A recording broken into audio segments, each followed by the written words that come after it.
Spravodajské služby priniesli správu, ktorá sa okamžite stala predmetom diskusie a nástrojom progresívnej opozície na vyplakávanie a mudrovanie o veciach, ktorým vôbec nerozumejú. Alebo to zámerne prekrúcajú a zľahčujú, pretože sa odhalila sieť, ktorej sú súčasťou. Politici, neziskovky, herci a novinári.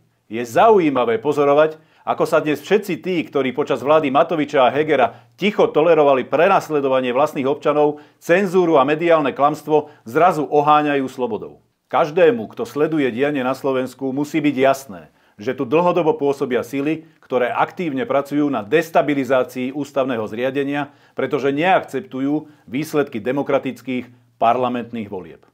Usilujú o nastolenie režimu, ktorý by opäť zatváral a prenasledoval vlastných občanov, priniesol na Slovensku cenzúru a slepú poslušnosť bez vlastnej suverénnej politiky v medzinárodnom kontexte. Pre mňa ako bývalého príslušníka vojenského spravodajstva nie sú výstupy z Bezpečnostnej rady žiadnym prekvapením. Tieto veci sa na pozadí politiky dejú a na Slovensku naozaj pôsobia skupiny financované zo zahraničia, ktorých cieľom je ovplyvňovať verejnú mienku a vnútornú politiku Slovenskej republiky. Zákon o zahraničných agentoch, ktorý tieto skupiny odhaluje, odkrýva ich financovanie a skutočné ciele, máme aj my v našom programe. Chceme suverénne Slovensko a odmietame, aby našu domácu politiku ovplyvňovala, či dokonca riadila akákoľvek svetová veľmoc. Nie sme sluhom žiadnej globálnej veľmoci a podľa toho sa musíme správať.